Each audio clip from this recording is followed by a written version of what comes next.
Hi, I'm Lyn Elliot from Superwoman versus Real Woman. Welcome to my video.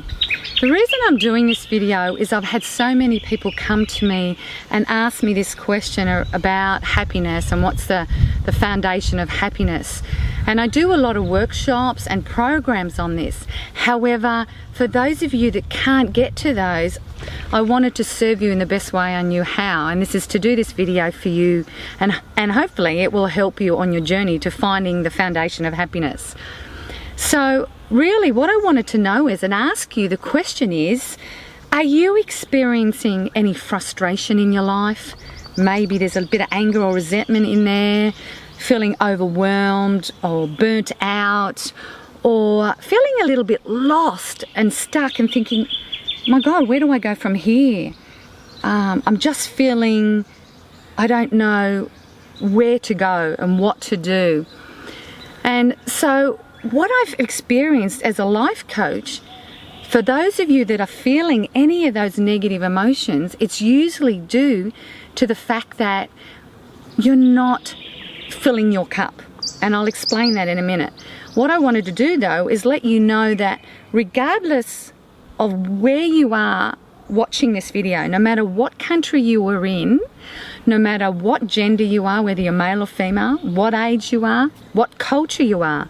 I've traveled the world, and the common theme I have found from coaching people from all walks of life is that they don't have enough self-love, self-worth, self-confidence, self-esteem, and underpinning that is self-awareness of all of that. So that's the common theme regardless of where you are in your life. And so that shows up in different ways in your life. You may be experiencing things like you can't say no to people is a really good sign. Another one is that you're a people pleaser. You love to help other people and please them no matter what it takes, or that you put other people's needs before yours. Also, another sign is that you, no matter what you do, you just don't get enough time for yourself. You're so busy running around doing things, and this is where I was years ago, that you don't have any time for you. Me time is what I call it. So there's some of the common themes and signs that I see regardless of who I'm coaching. And so one of the solutions, or the main solution, the foundation of underpinning everything, is that filling your cup that I mentioned before. Let me explain what I mean by that. This is your cup. And so if you can think of the cup as an analogy for your soul, what fills your soul? What makes you happy? What gets you excited? What makes you joyful and excited to be alive? That fuzzy feeling in your tummy. So if your cup is empty, so your soul is empty, and one of the main reasons it gets empty is that we keep giving to everyone else.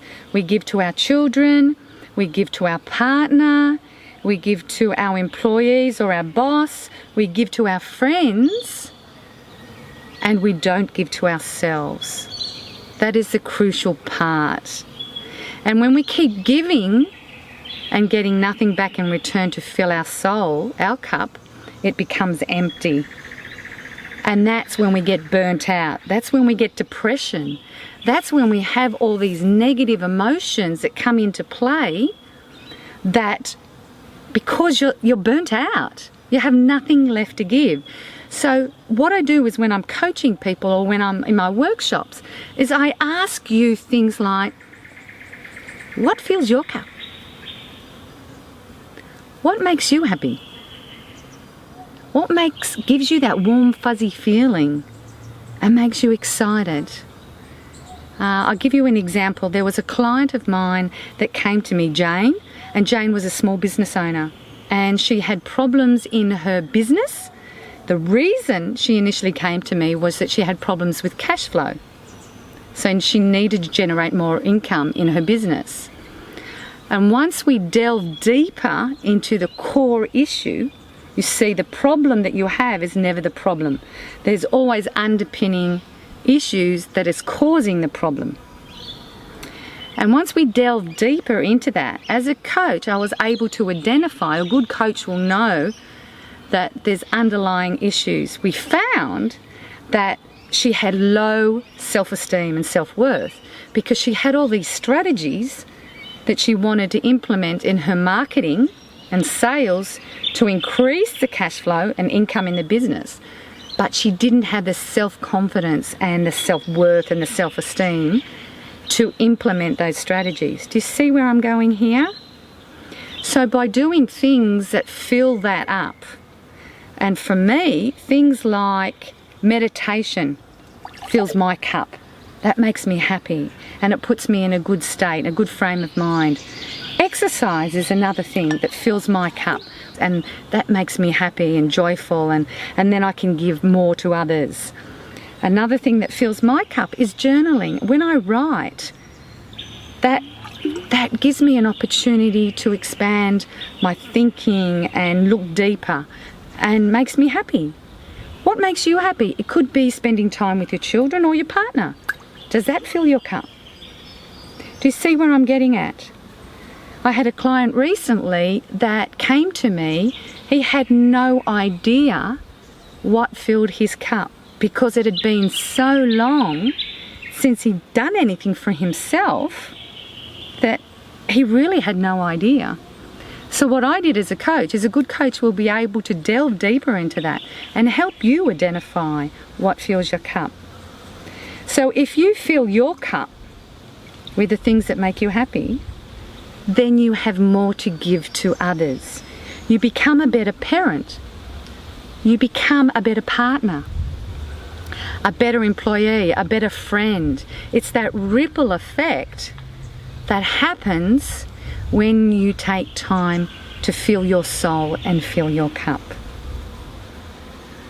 So what I would like you to do is go out, find some things that fill your cup and do them. The key is action. When you do them, come back to me, contact me, let me know how it went. Let me know how it makes you feel. Let me know how you feel by doing these things and how it has changed your life. If you don't know what fills your cup, then contact me and together we can chat and I can help you to identify that self-awareness, to identify what fills your cup so you can start on that journey of doing that. Lyn Elliot from Superwoman versus Real Woman.